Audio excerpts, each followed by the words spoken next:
రాసిన రాజ్యాంగంలో మనకు హక్కులు మనకు పొందుపరచబడి ఉన్నాయి. ఇవాళ ఎవడన్నా ఎమ్మెల్యే నేను ఇందిరమ్మ ఇల్లియా, నేను ఫలానదియా అంటే మీరు వాళ్ళకి చెప్పాల్సింది ఒకటే, నువ్వు ఇచ్చేదేమి నీ సొత్తు కాదు, నీ అయ్య సొత్తు, నీ అత్త సొత్తు కాదు, రాజ్యాంగం బాబాసాహెబ్ రాసిన రాజ్యాంగం ప్రకారం నా గ్రామానికి నిధులు రావాలే, ఎట్లా ఇయ్యవు నువ్వు అని నిలదీసే హక్కు మనకున్నది. ఆ విచక్షణ కూడా మనం తప్పకుండా తెచ్చుకొని మన హక్కుల కోసం మనం కొట్లాడాలి. అయితే ఇక్కడ ఎట్లుంటుందంటే రేవంత్ రెడ్డి కాంగ్రెస్ ప్రభుత్వం మరి హడావుడిగా బీసీలను మోసం చేసి 42% అని మాటలు చెప్పి, దొంగ మాటలు చెప్పి ఆఖరికి ఉన్న 24ను తగ్గించి 17 చేసి ఎలక్షన్ పెట్టిండు. ఎందుకు అంటే ఒకటే కారణం, ఫైనాన్స్ కమిషన్ నుంచి జాతీయ స్థాయిలో ఫైనాన్స్ కమిషన్ ఒకటి ఉంటుంది. ఫైనాన్స్ కమిషను ప్రతి గ్రామానికి ప్రతి రాష్ట్రానికి నిధులు ఇస్తుంది. అంటే ఎంత గ్రామీణ జనాభా ఉన్నది ఆ గ్రామీణ జనాభాకు తలా ఇంత అని చెప్పి నిధులు ఇస్తారు. అట్లే పట్టణ జనాభా ఎంత ఉన్నది ఫైనాన్స్ కమిషన్ లెక్కల ప్రకారం మరి పట్టణంలో ఉండే వాళ్ళకు, కౌన్సిలర్లకు, చైర్మన్లకు, మున్సిపాలిటీలకు అక్కడ నిధులు ఇస్తారు. అయితే ఏ నిష్పత్తిలో ఇస్తారు డబ్బులు అంటే పైనుంచి ఫైనాన్స్ కమిషన్ నుంచి ఇప్పుడు మన తెలంగాణ రాష్ట్రానికి సకాలంలో ఎన్నికలు పెట్టకపోవడం వల్ల ఒక 3,500 కోట్ల దాకా పైసలు రావాలి. ఆ 3,500 కోట్లల్లో డైరెక్ట్గా 70% సర్పంచ్ గారికే రావాలా, గ్రామ పంచాయతీకే రావాలా. ఒక 20% మండల పరిషత్ ఉంటే మండల పరిషత్కి వస్తాయి. ఒక 10% జిల్లా పరిషత్ ఉంటే జిల్లా పరిషత్కి వస్తాయి. అంటే రూపాయి స్థానిక సంస్థలకు ఢిల్లీ నుంచి విడుదలైతే 70 పైసలు సర్పంచులకు, గ్రామాలకు, 20 పైసలు మండల పరిషత్కు, ఒక 10 పైసలు జిల్లా పరిషత్కు ఇవ్వాల్సి ఉంటుంది. ఇది మీ హక్కు. ఇది వాళ్ళెవరో వీళ్ళెవరో వాళ్ళ ఇష్టానికి అనుగుణంగా చేసేందుకు వీలు లేదు. అట్లాగే ఇంకొక విషయం కూడా మీరు తెలుసుకోవాలి. చాలామంది మిత్రులు అంటారు, నేను దాదాపు ఒక 1.5-2 సంవత్సరాల పాటు నేను పంచాయతీరాజ్ మంత్రిగా కూడా పనిచేసిన.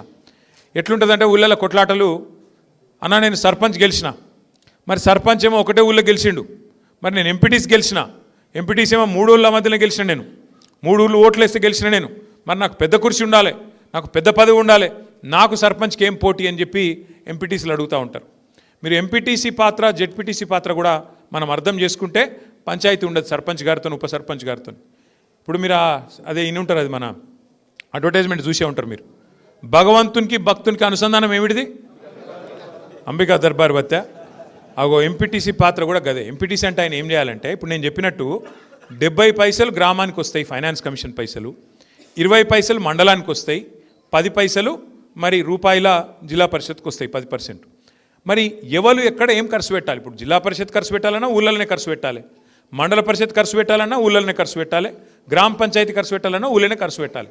కాకపోతే మరి పైసలు ఒకరితోనొకరు సమన్వయం చేసుకొని ఎట్లా పెట్టాలి, ప్రజలకు అవసరమయ్యే పనులు ఏమిటి, వాటిని ఎట్లా చేసుకోవాలి, రోడే అన్నా, మోరే అన్నా, సీసీ ప్లాట్ఫామ్ పోయి అన్నా, ఇంకోటి చేయన్నా, ఇది నిర్ణయించుకునేందుకు గ్రామ పంచాయతీకి మండలానికి మధ్యన అనుసంధానకర్త, భగవంతునికి భక్తునికి అనుసంధానం లెక్క గ్రామ పంచాయతీకి, సర్పంచ్కు, మండలానికి అనుసంధానకర్త ఎవరు? ఎంపీటీసీ గారు. అట్లాగే మండల పరిషత్కు, జిల్లా పరిషత్కు అనుసంధానం ఎవరు? జెడ్పీటీసీ గారు. అందుకే పంచాయతీ వద్దు. ఎంపీటీసీ పని ఏంది? మండలికోవాలి, ఆడికెళ్ళి ఏమైనా పైసలు పట్టుకొచ్చి గ్రామ పంచాయతీలో సర్పంచ్ గారికి సన్నీళ్ళకు వేడి నీళ్ళు అన్నట్టు కలుపుకొని వాళ్ళు 70 పైసలు వీళ్ళు 10 పైసలు మొత్తం కలుపుకొని ఊరికి పనికొచ్చే పనులు చేయాలి. అంతేగాని కుర్చీల కొట్లాటలు, నువ్వు కుర్చీ చేసుకుంటావు నేను పక్కకు కూర్చుంటా, ఆ కొట్లాట పెట్టుకుంటే ఇక అది ఒడవది తెగది, మొత్తానికి ఊరాగమవుతుంది. కాబట్టి మనం హక్కులు తెలుసుకోవాలి. ముందు గ్రామ పంచాయతీలో సర్పంచ్ పాత్ర ఏంది, వార్డు సభ్యుల పాత్ర ఏంది, ఉప సర్పంచ్ గారి పాత్ర ఏంది, ఇవన్నీ కూడా తెలుసుకోవాలి. అందుకే ఏం చేద్దాం అనుకుంటున్నామంటే ఇప్పుడు 17 తారీఖు రోజు ఎలక్షన్లు రేపే అయిపోతాయి. 3 విడతల్లో ఎలక్షన్లు ఉన్నాయి, రేపు అయిపోతాయి. దీని తర్వాత తొందరలోనే మరి జిల్లా పరిషత్ ఎలక్షన్లు కూడా పెడతారని చెప్పి వార్తలు వస్తున్నాయి. జనవరిలో పెడతారు లేదా ఫిబ్రవరిలో పెడతారు అని వార్తలు వస్తున్నాయి. అవి కూడా పూర్తయితే మనం ఏం చేద్దామంటే పార్టీ పరంగానే అన్ని జిల్లాలలో మనకు పార్టీ కార్యాలయాలు ఉన్నాయి. మీకు నిర్మల్లో పార్టీ ఆఫీస్ ఉన్నది, ఆసిఫాబాద్లో ఉన్నది, ఆదిలాబాద్లో ఉన్నది, మంచిర్యాలలో కూడా ఉన్నది. అట్లా ప్రతి జిల్లా కేంద్రంలో మనకు పార్టీ ఆఫీస్ ఉన్నది. ఆలోచన ఏంది అంటే కొత్తగా గెలిచిన స్థానిక సంస్థల ప్రజాప్రతినిధులకు అవగాహన సదస్సులు, అంటే మీ నిధులేంది, మీ విధులేంది, మీ హక్కులేంది, మీరు గ్రామానికి చేయాల్సిన పనులేంది, ఇవి కొంత మనం అవగాహన చేసుకుంటే దాని ప్రకారం పనిచేసుకోవచ్చు. పెద్దలు కేసీఆర్ గారు 10 ఏళ్ళు ఈ రాష్ట్రానికి ముఖ్యమంత్రిగా పనిచేసినప్పుడు, ఎందుకంటే తాను స్వయంగా గ్రామీణ ప్రాంతం నుంచి వచ్చిన ఒక రైతు బిడ్డ కేసీఆర్ గారు, అందుకే ఆయన బలంగా నమ్మిండు. మహాత్మా గాంధీ గారు చెప్పినట్టు పల్లెలే దేశానికి పట్టుకొమ్మలు అనే మాట బలంగా నమ్మిండు కాబట్టే పల్లెలను బాగు చేసే కార్యక్రమం కేసీఆర్ గారు చేసిండు. ఏం చేసిండు? మొదలు గ్రామ జ్యోతి అనే కార్యక్రమం పెట్టిండు. ఆ తర్వాత పల్లె ప్రగతి అనే కార్యక్రమం తీసుకొచ్చిండు.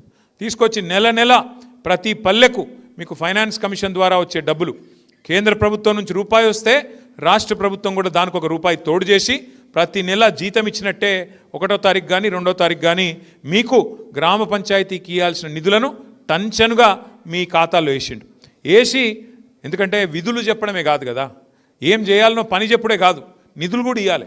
నిధులు ఇవ్వకపోతే పైసలు ఇవ్వకపోతే పని ఎడికెళ్ళవుతుంది. అందుకే విధులు చెప్పిండు, నిధులు కూడా చెప్పిండు. విధులు అంటే బాధ్యత, మీరేం పని చేయాలి. సో ఆ రకంగా ప్లాన్ చేసిండు.